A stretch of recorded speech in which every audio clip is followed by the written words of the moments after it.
ABP news देख रहे हैं आप, मैं हूं स्नेहलता। मराठा आरक्षण मुद्दे को सुलझाने के लिए कल सुबह सर्वदलीय बैठक होगी। मराठाओं की धरती महाराष्ट्र कही जाती है और नौकरी और शिक्षा में आरक्षण का मुद्दा इस कदर भड़का हुआ है कि इसकी लपटें अब महाराष्ट्र के कई शहरों में दिखाई दे रही। इस पूरे मुद्दे पर कई सारी डिटेल्स आपके सामने होंगी। उन डिटेल्स को रखें उससे पहले देख लेते हैं 4 मिनट में 40 खबरें। मराठा आरक्षण मुद्दे को सुलझाने के लिए कल सुबह होगी सर्वदलीय बैठक। मुंबई के सह्याद्री गेस्ट हाउस में यह बैठक होगी। शांति व्यवस्था बनाए रखने के लिए सभी दलों से सहयोग की अपील। धुले में भी मराठा आरक्षण समर्थकों का गुस्सा सामने आया। शहर में लगे बैनर, पोस्टर और मुख्यमंत्री उप मुख्यमंत्री की तस्वीर पर काली पोते नजर लाए लोग। मुंबई में मराठा समुदाय से आने वाले विधायकों के राजभवन पहुंचकर विरोध जताती तस्वीरें आई। राजभवन के बाहर बैठकर आरक्षण के लिए आवाज बुलंद। महाराष्ट्र के सोलापुर में मराठा क्रांति मोर्चा ने ट्रेन रोकी। ट्रेन पर चढ़कर प्रदर्शन किया। ट्रैक पर आगजनी की कोशिश की। मराठा रिजर्वेशन पर बवाल को देखते हुए भीड़ में कर्फ्यू, सड़कों पर पसरा सन्नाटा। कर्फ्यू के दौरान पुलिस मुस्तैद, अगले आदेश तक इंटरनेट सेवा भी बंद। मराठा आरक्षण की मांग के समर्थन में मराठा समुदाय के लोगों ने मुंडन कराया। प्रदर्शनकारियों की मांग, जल्द आरक्षण की मांग को पूरा करे सरकार। महाराष्ट्र के नांदेड़ में मराठा आरक्षण के लिए अनोखा आंदोलन। मराठा समुदाय ने पानी में खड़े होकर आंदोलन किया। महाराष्ट्र में मराठा आंदोलन को लेकर के गुस्साए मराठा प्रदर्शनकारियों ने 3 विधायकों के आवास और एनसीपी के दफ्तर को निशाना बनाया। कल हुए हिंसक प्रदर्शन के बाद बर्बादी की तस्वीरें आई सामने। मुख्यमंत्री एकनाथ शिंदे ने मनोज जारंगे पाटिल से फोन पर बातचीत की। सूत्रों के मुताबिक सीएम शिंदे ने कैबिनेट की बैठक में ठोस फैसला लेने का भरोसा जताया। बातचीत के बाद मनोज जारंगे ने पानी पिया। महाराष्ट्र के परभणी जिले में मराठा आरक्षण आंदोलन के चलते स्कूल बंद किए गए। स्कूल प्रशासन ने सुरक्षा के मद्देनजर यह फैसला लिया। महाराष्ट्र के संभाजी में मराठा समुदाय के प्रदर्शनकारियों ने रास्ता को ब्लॉक किया। धुले सोलापुर राष्ट्रीय राजमार्ग पर जाम लगाया। प्रदर्शन में बच्चे, महिलाएं भी शामिल। मराठा आरक्षण पर सियासत भारी। सांसद संजय राउत बोले, महाराष्ट्र में सीएम पूरी तरीके से फेल हुए। महाराष्ट्र में मणिपुर जैसे हालात। कैश फॉर क्वेरी केस में घिरी टीएमसी सांसद महुआ मोइत्रा। सरकार पर लगाया फोन और ईमेल को हैक करने का आरोप। कांग्रेस नेता शशि थरूर, आप नेता राघव चड्ढा, शिवसेना की प्रियंका चतुर्वेदी भी अलर्ट का स्क्रीन शेयर करती नजर आई। कथित फोन हैकिंग पर आर पार। बीजेपी पर बरसे कांग्रेस सांसद राहुल गांधी। कहा, जासूसी करा रही है केंद्र सरकार, लेकिन हम डरेंगे नहीं। विपक्षी नेताओं को आरोप पर रेल मंत्री अश्विनी वैष्णव का बयान। कहा, पूरे मामले की जांच कराएगी सरकार। एप्पल ने अपना स्पष्टीकरण जारी किया है। विपक्षी नेताओं के जासूसी के आरोप को समाजवादी पार्टी के अध्यक्ष अखिलेश यादव ने लोकतंत्र के लिए खतरा बताया। कहा, जनता सरकार के खिलाफ, इसीलिए हो रही है जासूसी। दिल्ली शराब घोटाले में ईडी का एक्शन जारी। आप विधायक कुलवंत सिंह के ठिकानों पर छापेमारी। पंजाब के मोहाली में विधायक के घर पर ईडी की रेड।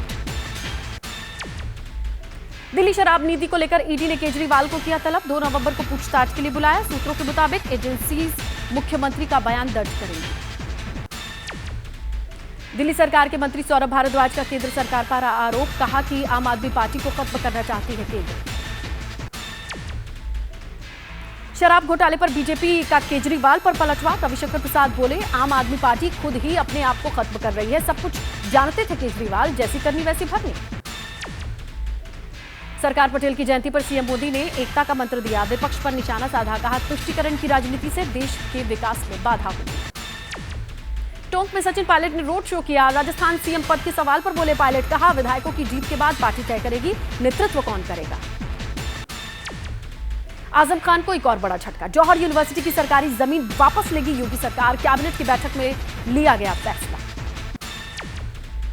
जम्मू कश्मीर के यूटी फाउंडेशन डे को कांग्रेस कार्यकर्ता ने काला दिवस के रूप में मनाया। जम्मू कश्मीर को पूर्ण राज्य का दर्जा वापस देकर जल्द से जल्द चुनाव कराने की मांग की। नवजोत सिंह सिद्धू के निशाने पर मान सरकार। हेलीकॉप्टर खर्च के नाम पर जनता के पैसे बर्बाद करने का आरोप लगाया। राज्यपाल से जांच की मांग की।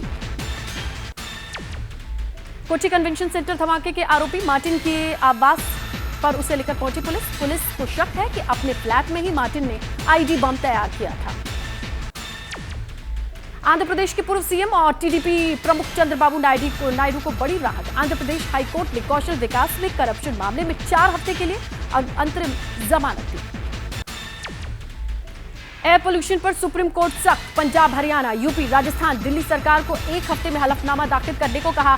पूछा एयर क्वालिटी मैनेजमेंट के लिए क्या कदम उठाए गए। सरदार पटेल की जयंती पर पीएम मोदी का संबोधन। कहा कि सरदार पटेल ने राष्ट्र के भाग्य को बदला, गुलामी की मानसिकता को छोड़ने का संकल्प है। संबोधन से पहले सरदार पटेल को केवड़िया में नरेंद्र मोदी ने नमन किया, लौह पुरुष को श्रद्धांजलि दी। सरदार वल्लभ भाई पटेल की जयंती पर पूरे प्रदेश में राष्ट्रीय एकता दिवस समारोह का आयोजन। दिल्ली में राष्ट्रपति द्रौपदी मुर्मू, उपराष्ट्रपति जगदीप धनखड़, केंद्रीय गृह मंत्री अमित शाह सरदार पटेल की प्रतिमा पर पुष्प अर्पित करते नजर आए। आगरा में तेल की 3 बड़े कारोबारियों के यहां इनकम टैक्स विभाग ने छापा मारा। लंबे समय से टैक्स चोरी का आरोप है। छापे से कारोबारियों में हड़कंप। चेन्नई में आयकर विभाग की छापेमारी। TN power finance corporation company के यहां छापा। 2 दिवसीय लद्दाख दौरे पर राष्ट्रपति द्रौपदी मुर्मू। लेह एयरपोर्ट पर उपराज्यपाल ने स्वागत किया। प्रदेश में स्थापना दिवस कार्यक्रम में हिस्सा लेने के साथ साथ सियाचिन बेस कैंप के दौरे का भी कार्यक्रम। 25वें दिन भी गाजा पर इजरायली सेना की जमीनी हमले और तेज हुए। टैंक और बख्तरबंद गाड़ियों के साथ गाजा पर काफी भीतर तक दाखिल हुई इजरायल की सेना। आईडीएफ ने जारी किया अंडरग्राउंड ऑपरेशन का वीडियो। नॉर्थ गाजा पर इजरायली सेना के हमले से हमास के कई ठिकाने तबाह। 7 अक्टूबर से शुरू हुए हमले के बाद से अब तक 8 लाख लोग बेघर। गाजा में तकरीबन 8,300 लोगों की मौत। हमास के ठिकानों पर इजरायली सेना का जोरदार हमला। हमले में मारा गया हमास का उत्तरी ब्रिगेड का कमांडर नसीम अबू अजीना 7 अक्टूबर को हुए हमले में था शामिल। मध्य प्रदेश के दमोह में अवैध पटाखा फैक्ट्री में विस्फोट, कई लोग घायल, जांच में जुटी पुलिस। रतलाम पुलिस ने चेकिंग के दौरान 2 कंटेनर में 5 करोड़ से ज्यादा की अवैध शराब को जब्त किया। 2 लोग हिरासत में लिए गए। पुलिस के मुताबिक मुंबई से नोएडा की तरफ की जा रही थी ये खेप सप्लाई। पूर्व प्रधानमंत्री इंदिरा गांधी की 39वीं पुण्य जयंती आज। कांग्रेस का शक्ति स्थल पर स्मरण समारोह। सोनिया गांधी, राहुल गांधी, मल्लिकार्जुन खड़गे ने श्रद्धांजलि दी। घमासान, किसका नुकसान? तो देखिए, देश दुनिया की 40 खबरों के बाद वक्त है आज की सबसे बड़ी खबर और उसकी डिटेल्स को जानने का। महाराष्ट्र जल रहा है। बीड से लेकर सोलापुर तक, औरंगाबाद से लेकर पुणे तक, कुल मिलाकर के पूरा मराठवाड़ा। वजह आरक्षण। और इस रण की आंच मुंबई तक पहुंच गई है। सबसे ज्यादा भीड़ वहां उग्र हुई जो जगह थी जिसका नाम है बीड़। फिलहाल वहां कर्फ्यू है, सड़कों पर सन्नाटा है। एसडीआरएफ और पुलिस के जवान मुस्तैद हैं। एहतियातन इंटरनेट की सेवाएं पूरी तरीके से बंद कर दी गई हैं। उग्र भीड़ ने विधायकों का घर फूका, पार्टी दफ्तर में आग लगा दी और संभाजी में तो रास्ता तक ब्लॉक कर दिया। मराठा आरक्षण की मांग में पंढरपुर की बात करें तो भीड़ ने बस चला दी। परभणी में एक युवक ने कुएं में कूद करके जान दे दी। मुंबई में बाल मुंडवाकर प्रदर्शन किया गया और ये घटनाएं बढ़ती देख आंदोलन के मुखिया मनोज जारंगे ने मुख्यमंत्री शिंदे से बात की और उन्होंने लोगों से शांति बरतने की अपील की, मगर फायदा कुछ नहीं हुआ। ये तस्वीरें इसी बात की तस्दीक करती हैं। अब जब इतना कुछ महाराष्ट्र में मराठा आरक्षण को लेकर के हो ही रहा है तो भला सियासत कैसे कम हो सकती है? यह बात आप अच्छी तरह से समझ सकते हैं। वो भी उफान पर है जिसे कहते हैं सियासत। जरा उसकी बानगी आप देखिए। तो देखिए कहां पर आरक्षण की मांग की जो आग की लपटें हैं पहुंची हैं, वो लोकेशन आप जरा देखिए। इस वक्त स्क्रीन पर जो हॉट सेंटर बीट कहा जाए, उसके बाद औरंगाबाद की आपकी तस्वीरें सामने हैं, सोलापुर की भी तस्वीरें आपके सामने हैं, परभणी में भी कुछ ऐसा ही हुआ और पुणे के पानी में लोगों के खड़े होकर ये प्रदर्शन करती तस्वीरें भी, अनोखा प्रदर्शन जिसे कहा जा सकता है, सामने। महाराष्ट्र की हालत मणिपुर जैसी हो गई और मणिपुर के ऊपर जैसे सरकार का ध्यान नहीं है और मणिपुर जल रहा है, वैसे ही महाराष्ट्र लगता है कोई दिल्ली से ऑपरेट कर रहा है कि जलने दो महाराष्ट्र को, ख़त्म होने दो महाराष्ट्र को। ऐसी कोई साजिश दिल्ली में रची गई है। मुख्यमंत्री और उनकी सरकार पूरी तरह से फेलियर है, फिर भी कोई बात नहीं करता है। क्या कर सकते हैं? माननीय शिंदे जी, इनके पास मतलब ये जिम्मेदारी दे दी है और अभी उनकी जो रिपोर्ट है, रिपोर्ट जो आएगी उसको स्वीकार कर महाराष्ट्र मंत्रिमंडल का जो निर्णय है, ये निर्णय बहुत जल्दी होगा और 1-2 दिन में बहुत ही मतलब अच्छा निर्णय होगा और मराठा समाज को आरक्षण मिलेगा। तो देखिए, महाराष्ट्र में मराठा आरक्षण के भूचाल पर बातचीत करने के लिए, वहां की ग्राउंड रिपोर्ट देने के लिए हमारे दो सहयोगी हमारे साथ जुड़े हैं। कृष्णा ठाकुर हैं और मृत्युंजय सिंह, इन दोनों से बातचीत करेंगे। बातचीत की शुरुआत करें उससे पहले अभी जो बड़ी खबर आ रही है वो हम आप तक पहुंचाएं। बड़ी खबर है इस तरीके से, जहां मराठा आरक्षण को लेकर के कैबिनेट की मीटिंग में बड़ा फैसला लिया गया है। मराठाओं को कुणबी सर्टिफिकेट जल्द दिया जाएगा, यह बात निकल करके सामने आई है। संदीप शिंदे कमेटी की सिफारिश और इस पर कैबिनेट ने अपनी स्वीकृति जाहिर की है। मराठा को आरक्षण देने की यह सिफारिश थी। इस पर कुणबी सर्टिफिकेट को लेकर के भी जानकारी सामने आ रही है। बहुत जल्द आपको बताएंगे कुणबी क्या है, कुणबी सर्टिफिकेट के क्या मायने हैं, ये सारी डिटेल्स आप तक पहुंचाए। लेकिन फिलहाल बड़ी बात यह है, आप जान लीजिए कि कुणबी सर्टिफिकेट पर इस बैठक में, कैबिनेट की बैठक ने हामी भर दी है। चलिए हम सीधा रुख करते हैं ग्राउंड का। हमारे सहयोगी मृत्युंजय का रुख करेंगे। मृत्युंजय से जानेंगे जिस तरीके से मराठा आरक्षण की आग और अब इस कैबिनेट की मीटिंग, क्या लगता है कि इस मीटिंग के बाद से थोड़ा शांति का माहौल या ठंड रखने की कोशिश कर सकते हैं, संदेश जाएगा? मृत्युंजय। स्नेहलता, जो कैबिनेट ने मंजूरी दी है इससे मामला ठंडा नहीं होगा बल्कि और मामला गर्माएगा। इसे हम सरल शब्दों में अपने दर्शकों को समझाते हैं। देखिए, जिस प्रकार से पूरे महाराष्ट्र में मराठा आरक्षण को लेकर आगजनी हो रही है, हिंसक प्रदर्शन हो रहे हैं, उसके बाद आज महाराष्ट्र सरकार ने कैबिनेट की बैठक की। कल दरअसल जो जस्टिस शिंदे की कमेटी बनाई गई थी, जो कि इस समिति बनाई गई है जो मराठा आरक्षण पर स्टडी कर रही है और अपनी रिपोर्ट सौंप रही है, उसने अपनी पहली रिपोर्ट महाराष्ट्र सरकार को सौंप दी और पहली रिपोर्ट को आज कैबिनेट ने मंजूरी दे दी। ये पहली रिपोर्ट क्या है? पहली रिपोर्ट यह है कि जो कुणबी समाज है, उस कुणबी समाज को मराठा समाज के अंतर्गत, यानी मराठा कुणबी समाज है, उसको आरक्षण दिया जाएगा।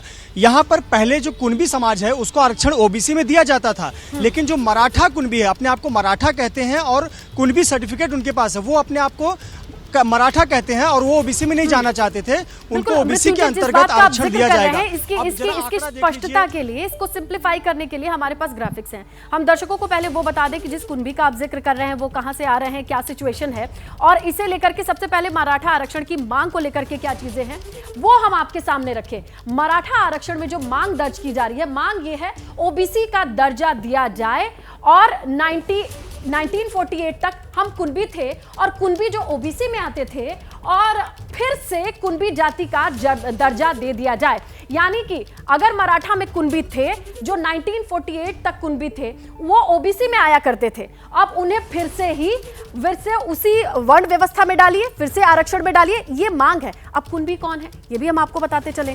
जहां पर मराठा में ये माना जाता था कि काम करने के लिहाज से मराठे जमीन पर पैदा हुए लोग कुणबी कैसे बनते थे, कुणबी को जानिए। देखिए, इतिहास में कुणबी खुद को मराठा बताते हैं, ये बताया गया है। समृद्ध शक्तिशाली मराठाओं ने इनकार किया है। देखिए, कुणबी को ओबीसी के तहत आरक्षण मिला था। अंबेडकर ने मराठाओं से आरक्षण लेने की अपील की थी, यह बात भी सामने आई थी। देखिए, कुणबी कहा जाता था मराठाओं को एक क्षत्रिय जो कि लड़ाई का काम करेंगे, सेना पर जाएंगे, और कुछ को कहा जाता था कि वो खेती बाड़ी करेंगे, जिनको थोड़ा कमजोर माना गया था। समृद्ध और शक्तिशाली के आधार पर मराठाओं ने इनकार किया था।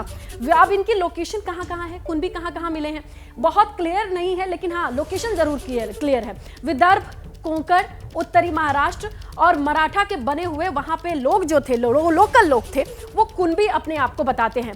मराठावाड़ पश्चिमी महाराष्ट्र के लोग मराठा बने रहे, आरक्षण इन्हें नहीं मिला। तो दो लोकेशन आप महाराष्ट्र में समझिए जहां के आने वाले लोगों को 1948 तक कुणबी माना गया और उनको आरक्षण के लिए ओबीसी में माना गया था। यानी वो ओबीसी में आते थे तो उनको उस दायरे में रखा जाए जहां आरक्षण आते हैं। इसी बीच बड़ी खबर, महाराष्ट्र हिंसा पर राज्य सरकार सख्त है। बड़ी खबर आपको बताएं, भीड़ में आगजनी करने वालों की जांच की जाएगी। यह भी जानकारी सामने आ रही है कि भीड़ में जिस तरीके की आग की लपटें दिखाई दी, उस पर सरकार सख्त है। मांग, आरक्षण, तमाम बातचीत, ये सब पैरेलल, लेकिन हिंसा करने वालों को बख्शा नहीं जाएगा। सीसीटीवी से हिंसा करने वालों की पहचान होगी, सूत्रों के हिसाब से यह खबर मिल रही है। ह्यूमन इंटेलिजेंस से दंगाइयों की पहचान की जाएगी। सभी जिलों के एसपी को सख्त एक्शन लेने के निर्देश दिए गए हैं। आरक्षण की मांग, प्रदर्शन, लेकिन प्रदर्शन में आग की लपटें किसने लगाई, आग किसने भड़काई, इस पर सवाल बना हुआ है। ऐसे लोगों को नहीं छोड़ा जाएगा, इसके लिए सरकार ने आदेश दे दिया है। तो महाराष्ट्र में इस वक्त आरक्षण को लेकर एक और बड़ी खबर आपको बताएं। महाराष्ट्र में भीड़ हिंसा में 12 एफआईआर दर्ज की जा चुकी है और अब तक कुल 55 गिरफ्तारी हो चुकी है।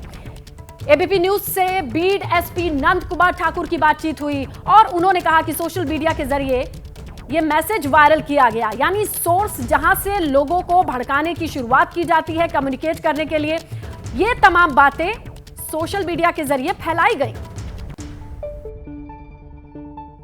बीड जो है सर 2 दिनों से जल रहा है, कारण क्या है सर, और अब तक पुलिस की तरफ से क्या कुछ कार्रवाई की गई है? जो कल का इंसिडेंट हुआ था उसमें हमने अब तक 12 गुने दाखिल किए हैं और हमने करीबन 400 लोगों को आइडेंटिफाई किया है और अब तक हमने 55 लोगों को हिरासत में लिया है। अभी भी धरपकड़ हमारी चल रही है। तो जिस भीड़ का जिक्र किया जा रहा है, जहां से आग हिंसा की लपटें माना जा रहा है शुरू होकर के फैलती चली जा रही हैं, वहीं पर लिए चलते हैं। हमारे सहयोगी कृष्णा मौजूद है। कृष्णा, पहले तो ये बताइए कि अभी क्या सिचुएशन है, कैसे कंडीशन है, और जिस तरीके की बातें सामने आ रही है सोशल मीडिया को लेकर के, पर्दे के पीछे की कुछ जानकारी है तो साझा कीजिए।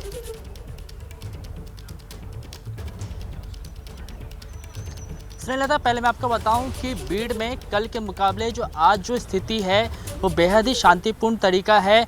एसआरपीएफ की टुकड़ी डिप्लॉय की गई है, जगह जगह पर स्थानीय पुलिस है वो गश्त लगा रही है। आपको बताएं कि बीते 2 दिनों में महाराष्ट्र के अलग अलग जिलों में मराठा आरक्षण की मांग को लेकर प्रदर्शन किए गए, लेकिन सबसे जो हिंसक प्रदर्शन हुआ वो महाराष्ट्र के बीड जिले में हुआ। यहाँ पर सरकारी दफ्तरों से लेकर विधायकों के घरों को निशाना बनाया गया, यहाँ तक जो एसटी की बसेस हैं उनको भी निशाना बनाया गया और जो फायर ब्रिगेड की गाड़ियां हैं उनको निशाना बनाया गया। जो हालात जब कल बिगड़े देर रात, तो यहाँ पर जिला प्रशासन की तरफ से ये फैसला लिया गया कि इस पूरे जिले में धारा 144 लगाया जाएगा, उसको बाद में कर्फ्यू में बदल दिया गया। साथ ही ये कहा गया कि जो नेट पर पाबंदी लगा दी जाएगी, क्योंकि लगातार पुलिस की तरफ से भी ये कहा जा रहा है कि सोशल मीडिया पर कई तरीके के मैसेज वायरल किए जा रहे हैं, उससे जो युवा हैं वो आकर्षित हो रहे हैं और उस मैसेज के जरिए जो है वो युवा गलती कर रहे हैं। और इसी बात को ध्यान में रखते हुए पुलिस ने धारा 144 लगाई है और नेट पर जानकारी है वो हम दर्शकों के बीच साझा करेंगे। बड़ी खबर आ रही है, आपको बताएं, हिंसा को देखते हुए सीएम शिंदे की सुरक्षा बढ़ा दी गई है।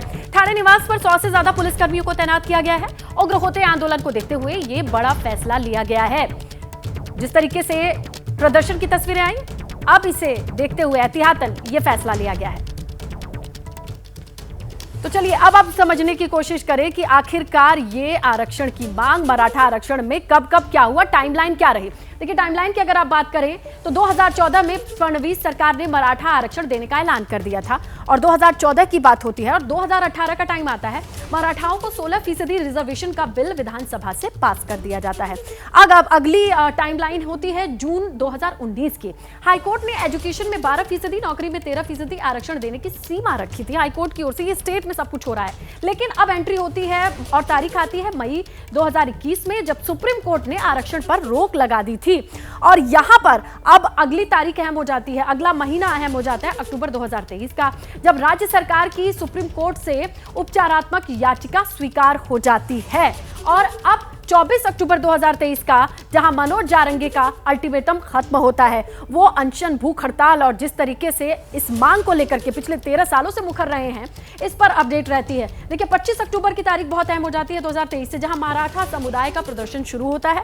उस दिन से अब तक की प्रदर्शन की तस्वीरें बढ़ती गई हैं, जहां पर 30 अक्टूबर 2023 मराठवाड़ इलाके में प्रदर्शन कितना उग्र हुआ है, अब से थोड़ी ही देर पहले हमने आपको किस तरीके से प्रदर्शन करते दिखाई दिए, ये भी हम आपको बताएं। इसके अलावा महाराष्ट्र में मराठा कितने जरूरी हैं, कितनी भागीदारी है, अगर आबादी की बात कर ले, ये भी आप समझ लीजिए। आबादी का कुल 33% महाराष्ट्र के मराठा हैं। इनकी मांग ये है कि हमें ओबीसी में शामिल कर लिया जाए ताकि जरूरी रेलेवेंट रिजर्वेशन मिल सके। इसका असर कहां कहां होगा? देखिए, पश्चिमी महाराष्ट्र, मराठवाड़, उत्तरी महाराष्ट्र, यहां पर असर ज्यादा होगा। विधानसभा सीटों पर असर कितना होता है? 288 में से 75 सीटों पर मराठाओं का सीधा प्रभाव है, यानी यहाँ के वोट बैंक में अच्छा खासा कंट्रीब्यूशन होता है। तो कुल मिला के ये कुछ गणित है, कुछ कैलकुलेशन है, जिसके हिसाब से आप समझ सकते हैं कि इस आरक्षण की मांग का आने वाले चुनाव पे भी असर होगा, यहाँ के लोगों की सोच कैसे बदलेगी। जैसे ही घड़ी का काटा दोपहर 2:30 पे आए, बबीता जी का दिल सास बहू साजिश के लिए मचल जाए। और ये है इनकी बहू, पूरे दिन ऑफिस की टेंशन हो जाए गॉन जब ये करें अपना फेवरेट शो फ्री टाइम पे ऑन। इनकी तरह आप भी देखिए अपना फेवरेट शो अपने टाइम पर और डाउनलोड कीजिए एबीपी लाइव ऐप अपने स्मार्ट टीवी पर।